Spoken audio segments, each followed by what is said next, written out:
la dirección acá el licenciado Paulina, que integra por reglamento el Tribunal de Evaluación. Yo soy Oscar Beltrán, también docente de la casa. ¿Soy licenciado? No, perdón, licenciado no. Primero pasa con vos cierto tiempo, sesiones de trabajo, y luego cada uno de nosotros hará su propio comentario y eventualmente las preguntas que vengan al caso para tratar de esclarecer los puntos que nos parezca que así lo ameritan.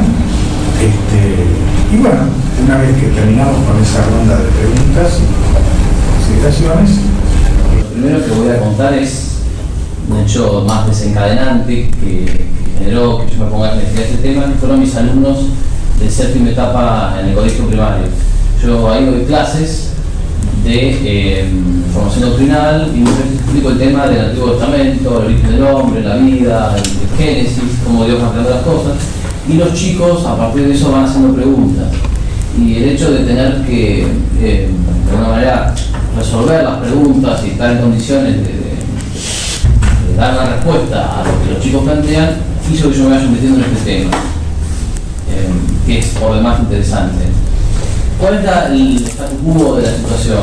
Por un lado, están aquellos científicos que, alineados en una filosofía claramente materialista, antiteísta, sostienen la teoría de la evolución desde esa filosofía que es contraria a lo que podemos llamar el pensamiento clásico, ¿no? Entonces, a ese grupo los críticos lo han llamado evolucionismo darwinista, ¿no? Porque es una filosofía que está asociada a un planteo científico, y muchas veces se pretende que ese planteo científico por sí mismo, ante el público lego, da por terminada o vuelve inútil la creencia en Dios, o la postura respecto de Dios, o aquellas verdades respecto de Dios que el pensamiento clásico ha establecido y que luego la fe asume. Entonces, por un lado, el evolucionismo darwinista. En segundo lugar están los críticos de la teoría evolucionista en el nivel filosófico, que son los que detectan el influjo, el sustrato filosófico materialista y hacen objeciones a ese sustrato. En tercer lugar están los críticos de la teoría en el nivel científico, que son los que no se pronuncian sobre el tema de la cuestión de fondo filosófica, sino que hacen observaciones puramente científicas, deslindándolas de la cuestión de fondo filosófica cosmovisional. Y en el cuarto lugar están los que podemos llamar católicos evolutivos o evolucionistas, ¿sí? Donde ahí hacemos dos grupos. Podemos distinguir aquellos que sostienen que la evolución está absolutamente demostrada, y un segundo grupo de católicos evolutivos que sostienen que la evolución estaría fuertemente corroborada con un enérgico apoyo empírico, pero que no descartan, ¿no? Siguiendo el cierto consenso internacional respecto de las cuestiones epistemológicas, que no descartan que pueda ser declarada falsa en el futuro. Es decir, que dicen, sí, está fuertemente corroborada, no descarto que pueda ser falsa.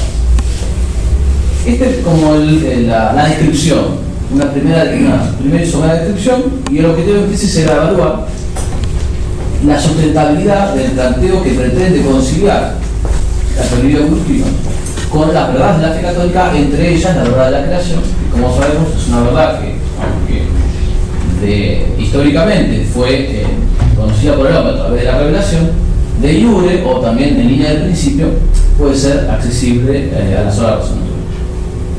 Entre los argumentos contrarios a la teoría evolutiva, tenemos en primer lugar que la teoría que los científicos sostienen o parecen indicar que las semejanzas entre los seres vivos probarían que todos provienen de un mismo ancestro común, el famoso ancestro común, una descendencia común,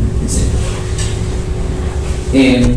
Si bien las semejanzas es bueno y es conveniente, como me fue indicado por el tribunal, concederles un valor aproximativo a estas semejanzas, porque en ausencia de otros datos las semejanzas son como una primera pista, un indicio del cual empezar a desentrañar la cuestión. la semejanza no significa necesariamente el parentesco. Y de hecho, muchos científicos han acreditado que especies morfológicamente semejantes son en realidad especies distintas y animales o seres vivos que son morfológicamente muy distintos pertenecen a una especie. Por ejemplo, los perros. Entre un chihuahua y un gran danés hay una gran diferencia y sin embargo son de la misma especie. Es decir que la morfología externa de los animales no necesariamente es un indicio de parentesco.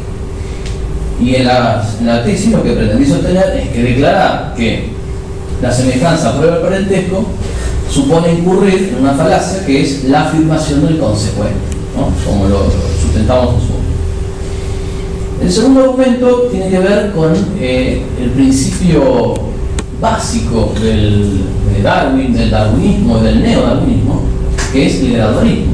La idea de que las especies surgen paulatinamente a través de un largo y lento proceso en el cual a lo largo de millones y millones de años y por medio de millones y millones de cambios las cosas van cambiando. Ante ese argumento, ante esa tesis, lo primero que vamos a decir es sobre la complejidad.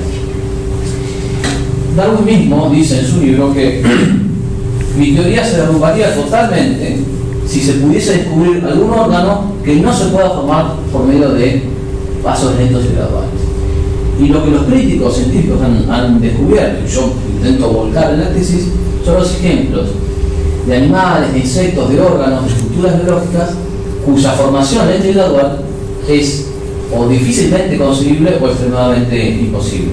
Por ejemplo, el escarabajo bombardero, que lo mencioné, que tiene una estructura de defensa, si no está completa no sirve. Otro ejemplo es el del ojo, que no sirve si no está completamente intacto. Y esta objeción es interesante porque el mismo científico evolucionista, Stephen Jay Gould, se pregunta, ¿de qué sirve el 5% del ojo? Como diciendo, si el ojo realmente sirve en el final del proceso, pero en todo el tránsito intermedio no es funcional, no es útil. Sin embargo, la teoría que dice que aquellos órganos que no son útiles tenderían a desaparecer. Por lo tanto, ahí habría virtualmente una contradicción. Lo mismo la conversión de una pata en un ala. Es decir, en el momento en que la pata se está transformando en ala, ya no es una plenamente pata y no sirve para reptar. Pero si todavía no es un ala, no sirve para volar. Las criaturas terrestres, según la teoría, son los antecesores de las criaturas, son los descendientes de las criaturas de mar. Pero la criatura terrestre insume un 40% de su energía en la acción de cargar su propio peso, mientras que los animales marinos no insumen tanta energía. La estructura intermedia de esos animales sería también problemática. Y por último, algo que incluso es reconocido por el padre Mariano Artigas, es que en el origen de la vida, si nosotros decimos que la vida, que es lo que se puede hoy experimentar, requiere de ácidos nucleicos y de proteínas, de la combinación de ellos para existir. Pero a su vez, los ácidos nucleicos requieren de proteínas para formarse. Y a su vez, las proteínas requieren de ácidos nucleicos. Estamos en una especie de círculo vicioso, porque no se puede imaginar cuál sería el primero. Desde la paleontología tenemos otros argumentos. En primer lugar, el famoso argumento del eslabón perdido, la ausencia de fósiles intermedios que acrediten de manera necesaria y sustentable la transición de especies. Acá es necesario recordar que mismo Darwin decía que si la teoría de él era cierta, entre una especie y otra no solamente debería haber muchas formas intermedias, sino una cantidad, dice él, inconcebible, y que serían muchos más los eslabones intermedios de la cadena que las puntas, es lógico. Y lo que para nosotros es la imagen de una fijeza, de una estabilidad de especies, no sería sino otra cosa que el efecto falso de un registro fósil incompleto. Sin embargo, el registro fósil se fue incrementando con el paso del tiempo y los mismos científicos evolucionistas reconocen que las formas intermedias no aparecen. El otro dato que es preocupante para la teoría evolutiva es lo que los geólogos han determinado son las extinciones. Es decir, ciertos cataclismos, ciertas extinciones que a lo largo del registro fósil parecen advertirse, que harían que el patrón de supervivencia y de surgimiento de otros seres fuese completamente aleatorio, de manera tal que ya no sería seres que van surgiendo a poquito, sino que ante un cataclismo, por ejemplo un meteorito que caiga de otra parte del cosmos, podría sobrevivir cualquiera y podría morir cualquiera. Y los científicos han determinado que parece que hay más cataclismos de lo que se creía, de manera tal que eso vuelve aún más difícil, especulativamente hablando, concebir el surgimiento gradual de los seres. El otro dato también que es preocupante para la teoría es lo que se llaman, los críticos paleontólogos llaman estasis, es decir, el hecho de que las especies que tenemos en la actualidad son idénticas a las que a nivel morfológico las que estaban en el pasado. Entonces, lo que vemos es que no han evolucionado. Tenemos animales idénticos, o prácticamente idénticos hasta donde lo puede determinar el registro fósil, que no han evolucionado.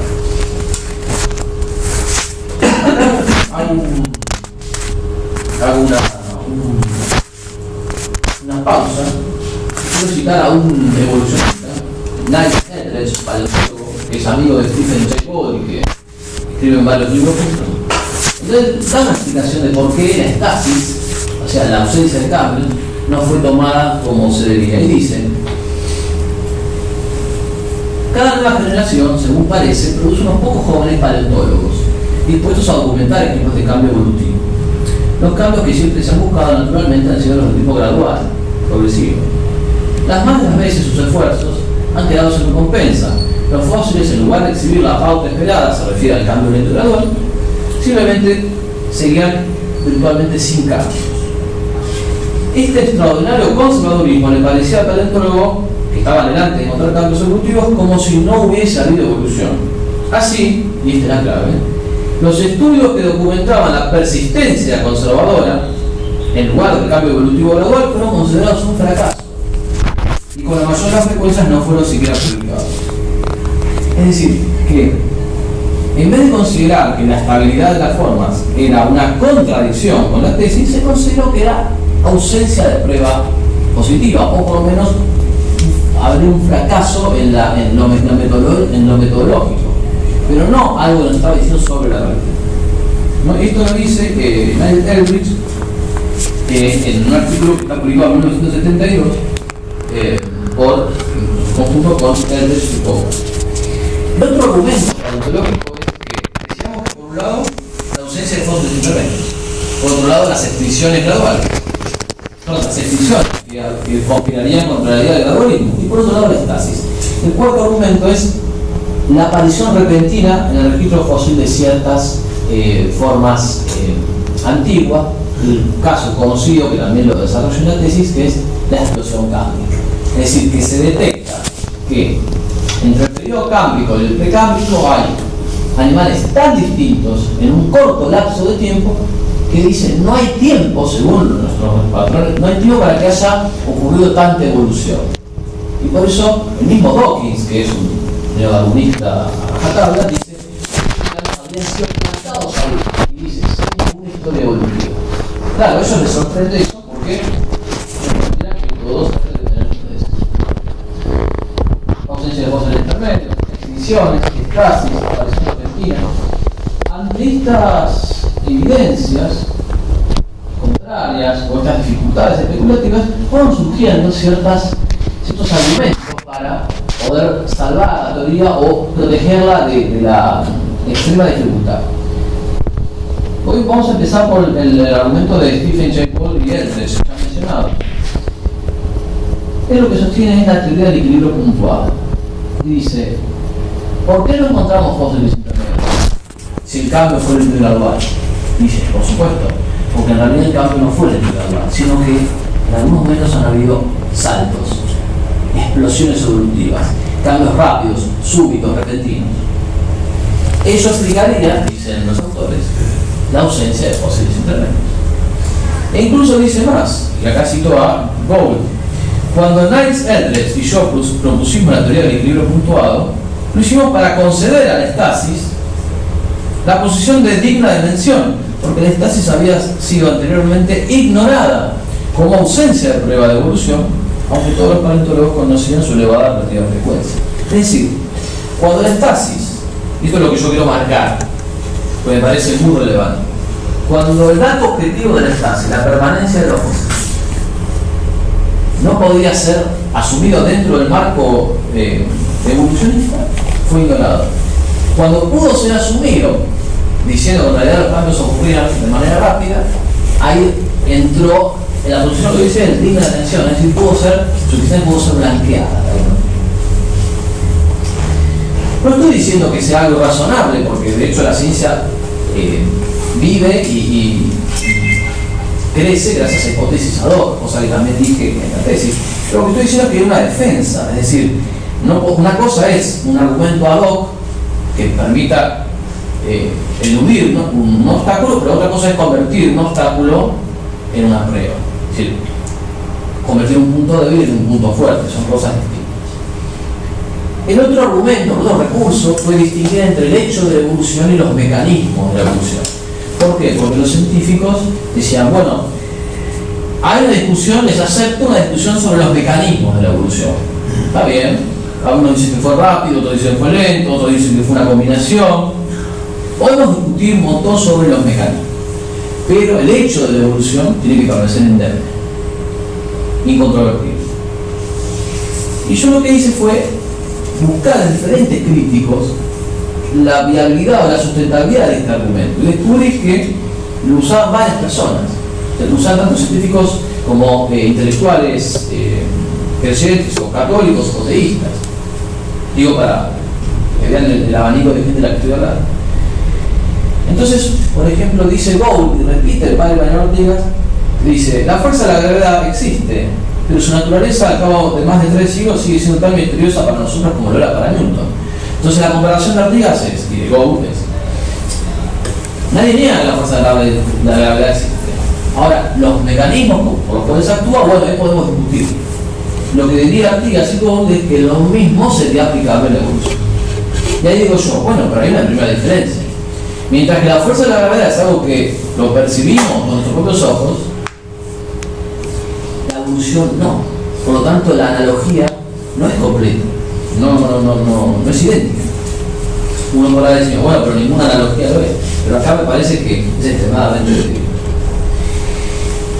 Llega a decir Gould: los seres humanos evolucionaron ante pasados simios, lo dice con todas las letras, tanto si lo hicieron mediante el mecanismo propuesto por Darwin o mediante algún otro mecanismo aún no identificado. Es decir, por más que caiga el mecanismo de Darwin, porque caiga el neodarwinismo, el hecho como tal de la descendencia a través de la descendencia de un primate subsiste. Esto nos lleva a considerar, y yo me lo pregunté, si podemos disociar el hecho de la evolución de las teorías. Porque es la teoría, es la observación de un mecanismo no plausible el que nos dice en qué dirección mirar. Entonces, son justamente las explicaciones concretas las que nos dicen qué es lo que tenemos que ver. Si no hay un mecanismo por lo menos plausible para explicar la transformación de especies, no hay un hecho evolutivo como tal, porque es en este campo el cómo establecería el qué, el mecanismo establecería el asunto de fondo.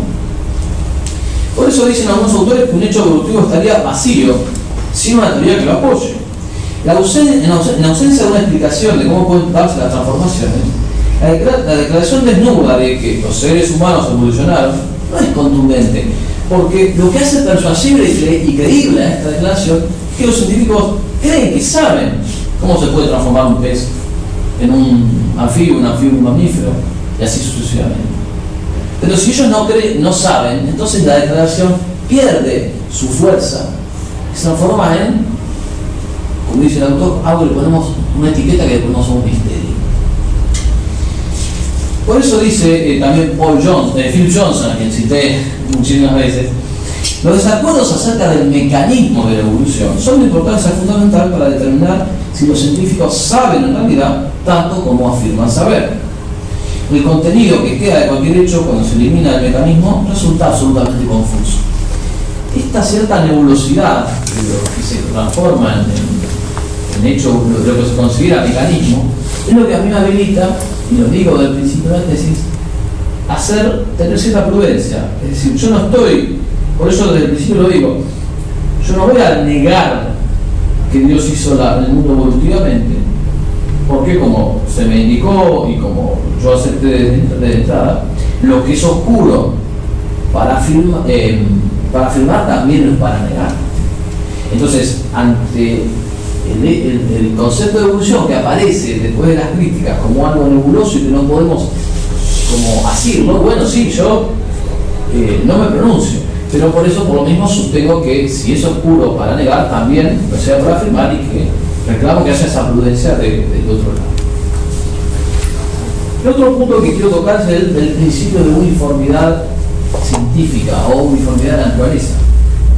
Los científicos suponen que los mecanismos que actúan en la realidad en la actualidad son los mismos y en la misma intensidad que actuaron en el pasado. Por eso es que podemos hacer extrapolaciones. O sea, yo supongo que si mido la velocidad de la luz y me dice 300.000 km por segundo, supongo que la velocidad de la luz del pasado sigue esa misma constante, porque si no, yo no puedo razonar y hacer extrapolación. Sin embargo, lo que se ve es que los científicos evolutivos apelan cuando los datos de la actualidad del presente respaldan sus teorías, se afirman en el presente. Cuando los datos de la realidad no son teorías, invocan un hipotético pasado distinto del presente, violentando el principio de uniformidad de la naturaleza. Eso también lo señalo. Por eso es que, como conclusión final, yo decía, muestro las objeciones o las dificultades, si ustedes quieren, de la teoría gradualista, de la construcción gradualista. Muestro las objeciones que debía resolver un evolucionismo, una teoría evolutiva no gradualista, observacionista, no queda otro.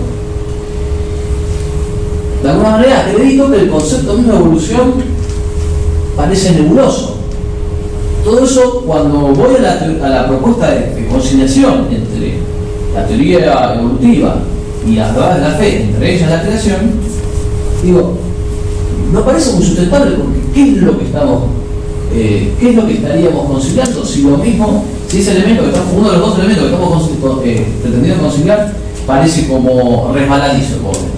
Entonces, sin animarme, porque no tengo los elementos, a negarlo, sí, lo que intento sostener en la tesis es que no habría fundamento o hay razones insuficientes para afirmar eso, y que, bueno, cuando el concepto de evolución tenga un significado nítido y claro, hablaremos, pero que por ahora parece que estamos en un terreno más bien de cautela, y eso contrasta con las afirmaciones de muchas personas que dan la teoría completamente por demostrada dentro también de las académicas que pertenecen al pensamiento clásico.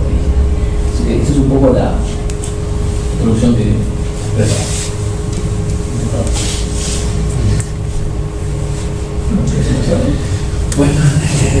Bueno, gracias Juan Carlos por la investigación. Debo confesarte que me gustó más la defensa que la tesis.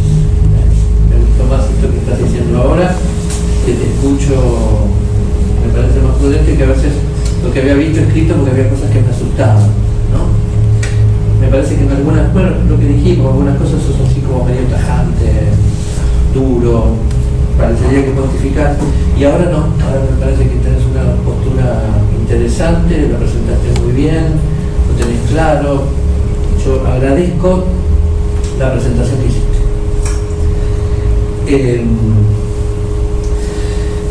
Tengo mil cosas para hablar, pero no podemos hablar mil cosas porque sería imposible. Yo te voy a decir dos cositas, a lo mejor después cuando el tribunal opine, te digo, podemos hablar de otro. Si vos tuvieras que ubicar tu tesis dentro de la amplia gama de la filosofía, a mí no me queda claro, Juan Carlos, pero para que vos me digas si esto es una tesis de teoría de la argumentación, una tesis de filosofía de la ciencia o de teología fundamental. Esta está medio, hay momentos que me da como oscuridad, entonces me gustaría que vos te expliques, porque vos decís es una tesis lógica y epistemológica. Lo lógico, yo soy máster en lógica y filosofía de la ciencia, lo lógico, más que la afirmación del consecuente, no se ve, ¿no? Y cuando hablas de, citas a Millán Puelles y hablas de los argumentos necesarios. Parecería más que lo que se conoce como lógica informal, como que estás ponderando argumentos, que esa es la teoría de la argumentación, a favor y en contra de la evolución. No sé si eso lo pensaste, no lo pensaste, hiciste una ponderación de argumentos. Entonces, la primera pregunta que me gustaría que nos compartas. Después tengo muchas cosas así de filosofía de la ciencia que me llamaron la atención, aunque hay una afirmación que me gustaría, que yo no la comparto, no tengo la página porque esta reunión sin página, pero bueno, más o menos te digo, está en el último capítulo. Bueno, el título. Sí, ¿no tenés la página? Sí. A ver, cuando hablan del argumento circular, el recurso de distinguir evolución como hecho y como teoría. Siempre pensé. Muy bien, por ahí. Bueno, acá cuando vas desarrollando hay cosas que habría que sentarse de colega a colega, porque ya vas a ser licenciado, ¿sí? Pero por ejemplo decís, si la evolución fuese un hecho científico, podría ser observada. Hay un montón de hechos científicos que son teorías que no pueden ser observados, pero que funcionan. Por ejemplo, la teoría de la relatividad de Einstein, que el espacio y el tiempo son curvos, recién ahora lo pudieron observar hace muy poquitito, te habrás enterado. Pero el mismo Einstein decía que no se podía haber observado esto, que no lo vamos a ver nunca. Sin embargo, esto funcionaba y de hecho nos permitió viajar en el espacio, predecir los movimientos de los planetas de otra manera, etcétera, etcétera. Entonces, esta afirmación me parece que es demasiado estrecha, dura, no sé si la quisiste decir así, porque yo insisto, hay muchas teorías científicas que no pueden ser observadas porque no tenemos las condiciones, no tenemos los medios, y aparte porque la ciencia tiene esto, la capacidad que tiene la ciencia es de poder formular, por ejemplo, las físicas no euclidianas son totalmente antiintuitivas. Sin embargo, todo el mundo a partir del siglo XX se maneja con físicas no euclidianas para los viajes interespaciales, ¿me explico? Y nunca vamos a poder observar que por un punto externo de una recta pasan infinitas paralelas. ¿Me explico lo que te estoy diciendo? Pero esta afirmación en filosofía de la ciencia a mí me preocupa, me hace ruido. Yo te diría esas dos cosas, no sé si soy claro. Empezamos por la primera. Sí.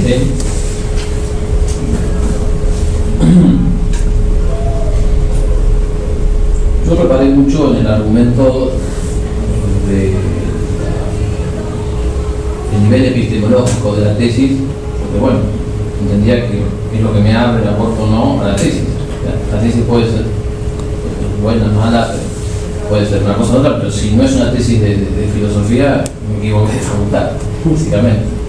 Así que reparé mucho en el argumento eso. Entonces fui y volví a la cuestión de la teología, a determinar la formalidad teológica.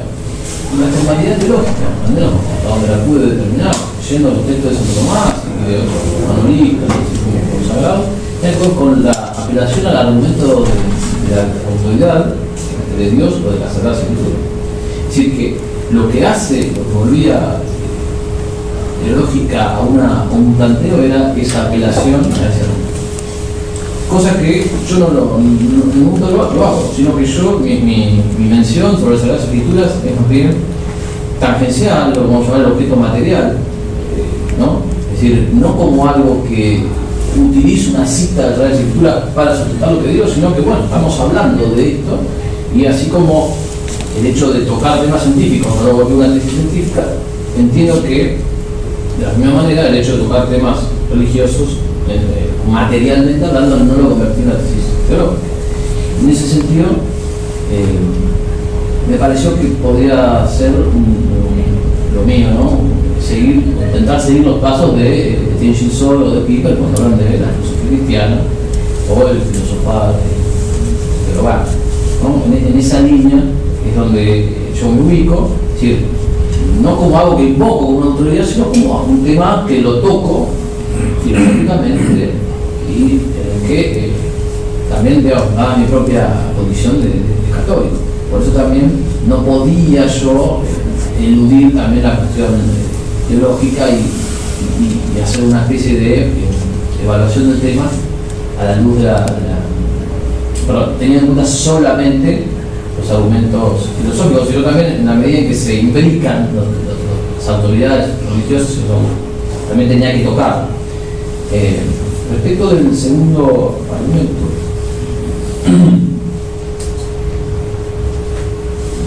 me apoyé un poco en que, bueno, sí, digamos, es verdad que Einstein decía, hay teorías, hay cosas que yo ahora puedo observar, pero después hago una teoría sobre eso. Yo entiendo teoría, ¿en qué quise decir? Por ahí eso es lo que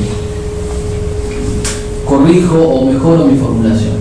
La teoría en cuanto tal es una entidad de la psicológica que debe dar su existencia a la persona que la genera.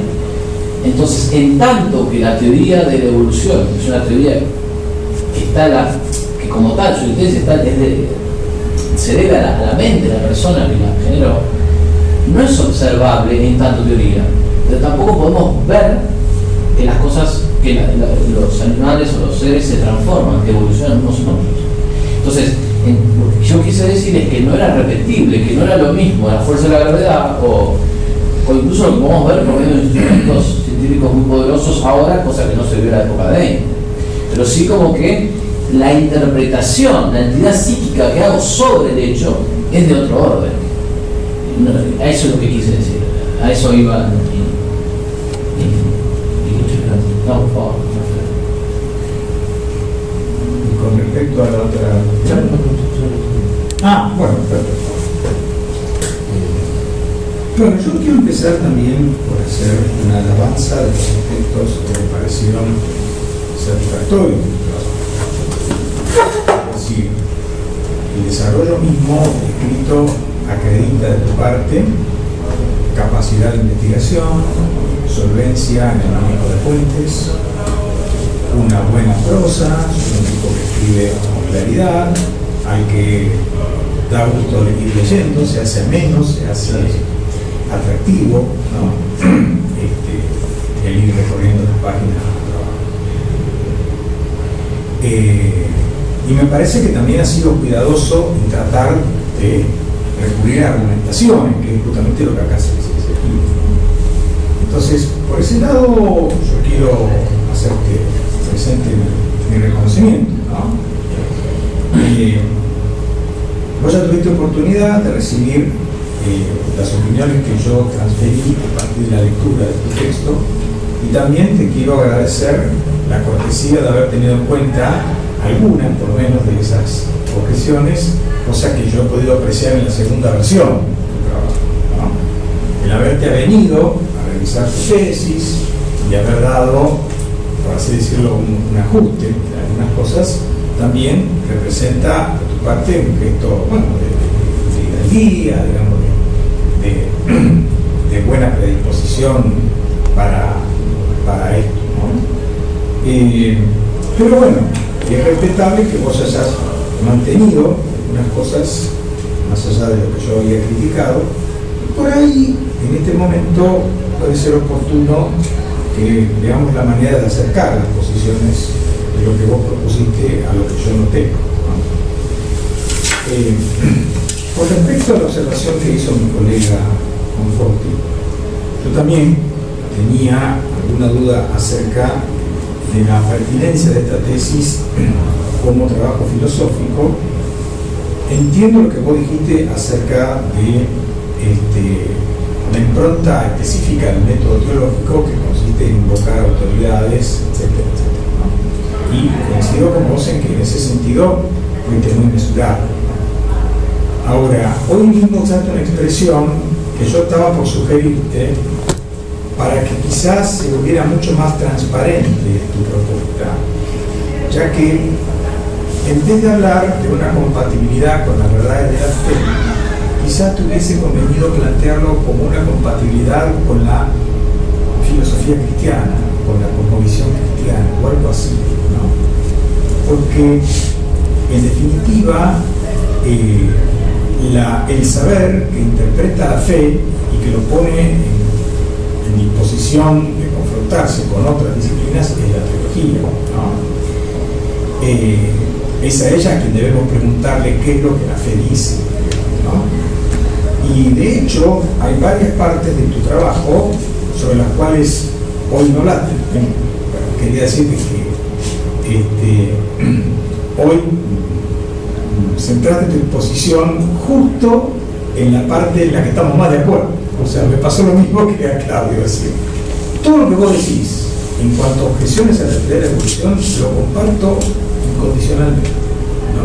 Me parece que ha sido la parte más lograda de tu trabajo, porque ha sido decisiva, porque ha sido así muy clara. O sea, en ese sentido tenemos la misma apreciación. Pero ¿qué pasa? En tu trabajo hay, por ejemplo, alusiones al magisterio de la Iglesia, ¿no? Y es difícil justificar la presencia de la palabra del Papa en una tesis filosófica, ¿no? Porque ahí se presta a confusión respecto del valor que uno pretende adjudicarle a esa palabra, ¿no? Incluso al final de la tesis te pones un poco místico, qué sé yo, ¿no? Lo cual es muy bienvenido para todos los que estamos en la misma comunidad creyente. Es una especie de telón final gratificante, o sea, por eso está todo bien. Pero arroja mayor, digamos así, incertidumbre a la consideración de este trabajo en cuanto a su calificación epistemológica.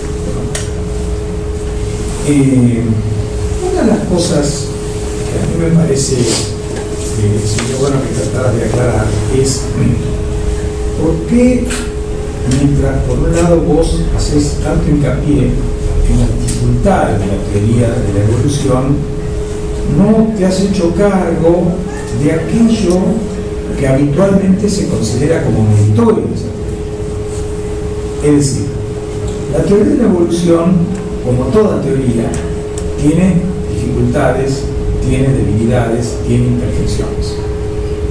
Yo estoy de acuerdo contigo en que tiene muchas más debilidades e imperfecciones que la mayoría de las otras teorías que hoy están, digamos así, como universalmente aceptadas. Pero tiene cosas, la teoría de la evolución, para las que hasta ahora no se ha encontrado una explicación.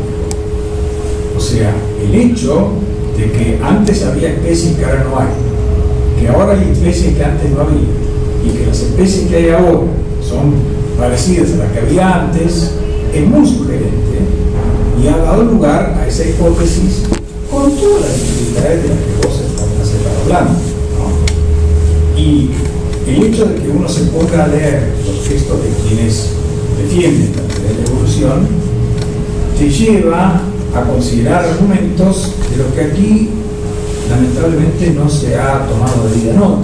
O sea, la parte más robusta de la teoría ha quedado llamativamente dejada de lado en tu comentario, ¿no? De la misma manera que cuando vos haces apelación a la categoría, al término creacionismo, introducís una palabra que a mí también me parece tan nebulosa como la palabra evolucionismo. Creacionismo puede significar la postura filosófica que está a favor del origen creado de las cosas a partir de Dios. Puede significar también una vertiente filosófico-religiosa que tiene mucha discusión en Estados Unidos y en la cual se nota el interés prioritario en justamente ir en contra de los postulados de la teoría de la evolución, suponiendo que la única explicación válida del origen de las especies está en la creación individual de cada una de ellas por parte del propio Dios, digamos así, ¿no? Un poco a la manera de lo que se había creído antiguamente, ¿sí? Entonces, cuando vos hablas del creacionismo, no parece muy claro a qué tipo de doctrina te estás refiriendo, ¿no? Y por último, me llama la atención la ausencia de muchos autores altamente calificados dentro de la corriente intelectual católica que han defendido, ¿no?, con todos los matices del caso, la posibilidad de una evolución, pero de cuyos argumentos tampoco parece que vos ya has considerado que realice la pena hacer referencia. Entonces, la impresión general que a mí me causa la tesis es como que, animado por tu interés de llegar a una conclusión determinada, por ahí no ha sido del todo ecuánime en la selección de los argumentos y de los autores. Valdría la pena poner un diálogo para este debate. No sé qué opinas. Bueno, en primer lugar, voy por la parte más descriptiva. ¿Por qué cité al magisterio?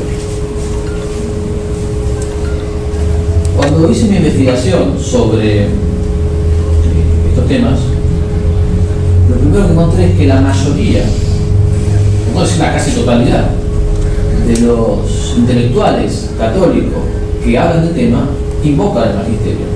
Es decir, invocan la Manicieres de Pío XII, invocan las intervenciones de Juan Pablo II, invocan la frase de Benedicto y la frase de Francisco muy poco se invoca porque es muy reciente, no debe tener más de 3 años. Lo quiero decir, ¿por qué sentí la obligación? Porque es una manera de completar el panorama. Porque entiendo que como católico yo no puedo hacer de cuenta que ese tema no se dijo o no existe. Incluso hasta lo tomé como una cuestión de, bueno, para intentar sustentar la tesis de manera más completa. Porque yo podría haber dicho en la tesis escrita lo que dije en mi presentación y no haberme metido con eso. Pero entendí que era algo como darle hacerlo más completo el trabajo. Padre Pascual, Rafael Pascual, es un sacerdote que hoy en día da clases en la Gregoriana, para aplicar, bueno, no tengo por qué ustedes lo saben, porque yo también me apoyé mucho, aunque no cité la tesis, en el padre Manuel Carreira, jesuita, que trabajó en la NASA, un sacerdote eminente, pero que también dice el hecho evolutivo sí, los mecanismos, bueno, discutamos. Es decir que Rafael Martínez es un investigador, bueno, sin duda. Entonces entendí que si bien había esos 3 personajes, que vuelvo a mencionar, Chesterton, Newman y Membiel, que son pesos mayores, ¿no?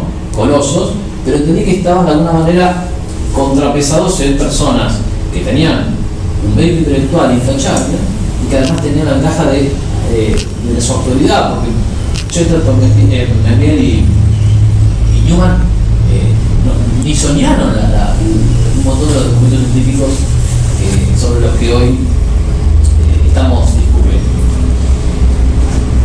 Me quedan 2 de sus reservas, intentar resolver, intentar darle una respuesta. Una sobre el tema de la parte más robusta de la Biblia. Me parece que la Revolución dijo lo que solamente ella puede explicar. Una de las cosas que yo también es cierto que no hice tanto énfasis en eso, pero sí en la tesis dejé asentado que no todo era falso, o no todo era por lo menos cuestionable en la teoría de la evolución. Y hablé de las mutaciones intraespecíficas, hablé de los ejemplos de las polillas británicas que cambian de color, las mariposas, las moscas de la fruta, las mariposas, hablé de los perros, hablé de las razas, del cambio de razas. O sea, y lo que dije es que esos cambios, esas micromutaciones, esos cambios microevolutivos estaban sobradamente acreditados y sobre eso no había ningún tipo de objeción ni duda de reserva mía al respecto, ni tampoco de los autores que han estudiado este tema en profundidad. Entiendo que en ese sentido estoy diciendo, pero es posible que no haya sido yo explícito en eso, que esos cambios microevolutivos están o forman parte dentro de lo que la teoría contempla. Y entonces, en cuarto lugar, lo del creacionismo, yo en realidad en ese momento, cuando hablaba del creacionismo, yo quise puntualizar 2 cosas. Como una parte del movimiento creacionista sostiene que la creación es algo que se puede probar científicamente, yo por eso me atajé y al principio de la tesis dije: la creación es una verdad de orden filosófico que conocemos de hecho por la fe, pero que no se puede probar científicamente. Por eso al principio lo dije, como para que evitar cualquier tipo de confusión con esa postura del creacionismo. Y en el marco del creacionismo, yo en momentos lo que quería ahí mostrar era que en un comentario el padre Pascual me pareció a mí que había como despachado de una manera un poco digamos rápida, había despachado de mayor vez el creacionismo, cuando justamente por creacionismo se podían entender cosas muy valiosas y cosas cuestionables o críticas. Entonces, no me detuve a especificar eso porque yo lo que quería mostrar era que había una persona de un alto nivel intelectual que un tema que es muy complejo lo estaba como digamos despachando rápidamente. Ahora sí, por supuesto, caben las definiciones que el tribunal me apuntó. Y me había olvidado una cosa que vos señalaste al exponer oralmente sobre la conclusión, ¿no? Porque tratándose de una conclusión, me parece muy importante que lo dejaras en claro. Sí. Las conclusiones finales, ¿verdad?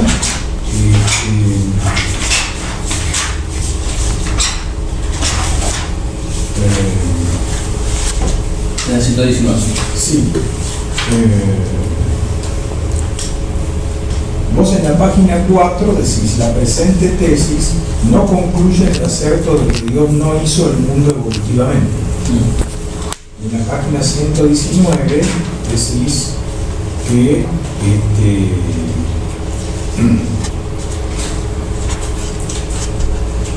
se debe considerar privada de todo fundamento la tesis de que Dios creó el mundo de manera evolutiva. Sí. Entonces, si está privada de todo fundamento, ¿por qué no podés concluir que Dios no hizo el mundo evolutivo? Cuando empecé este trabajo, hace un tiempo, al principio no.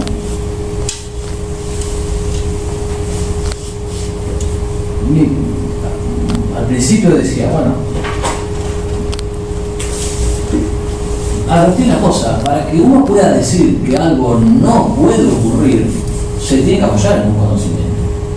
Y para que uno diga que Dios no puede hacer algo, está entrando en un terreno que por lo menos es bastante resbaladizo, que es la omnipotencia de Dios. Que Dios no puede hacer esto, me parecía algo que estaba más allá de lo que yo podía probar. No sé si alguien lo puede hacer. Yo me sentía flojo de fuerza para hacer. Pero sí me pareció que era más prudente decir, no que esto no puede ser. Si se elimina el mecanismo de gradualismo, si solamente quedan los saltos, el salto, si los saltos son indistinguibles de la creación especial, cosa que dice mismo Darwin. Si Darwin me dice, yo llamaría basura a cualquier tipo de salto, o es un milagro, pero no es científico, entonces me pareció que el contenido del hecho evolutivo, no, la palabra milagro de Darwin, la palabra basura también de él, el contenido del hecho evolutivo quedaba difuso. Entonces, como que no tenía sustento decir eso. Pero, atento a la cuestión de la omnipotencia de Dios, a la cuestión de que era oscuro también, consideraba que no tenía los elementos para negarlo. Porque la negación es un conocimiento, y en eso me apoyé, porque implicaba un conocimiento mayor del que yo tenía, o del que me podía sustentar, y consideraba más prudente decretar de alguna manera la falta de mérito, si ustedes quieren, ¿no? En el campo del derecho, la falta de mérito no implica un juicio sobre la realidad, sino solamente un juicio sobre las pruebas que tenemos y los elementos de los que podemos disponer. Bueno, yo si bien fui el director, igual la última instancia académica de tu formación de grado, así que puedo hacer comentarios y la idea es que sea un diálogo académico. Bueno, sí que yo acompañé sin ningún mérito el proceso y una cosa que, bueno, hablamos muchas veces, yo le decía a Juan Carlos al principio, me parece que es una cuestión importante, a ver, es esto que en parte sugirió también Oscar, de que el debate, quizá como inclusive lo planteabas en un primer momento, de evolucionismo-creacionismo, corresponde a una mentalidad anglosajona, etc. No por una cuestión racial, sino por una cuestión de historia de la filosofía que implica nominalismo, ausencia de metafísica y esto. Entonces es más fácil que choquen entre sí una teoría teológica, digamos, y algo empírico, y que lleva a radicalizar ciertas cuestiones, ¿no? Te comentaba esto, y siguiendo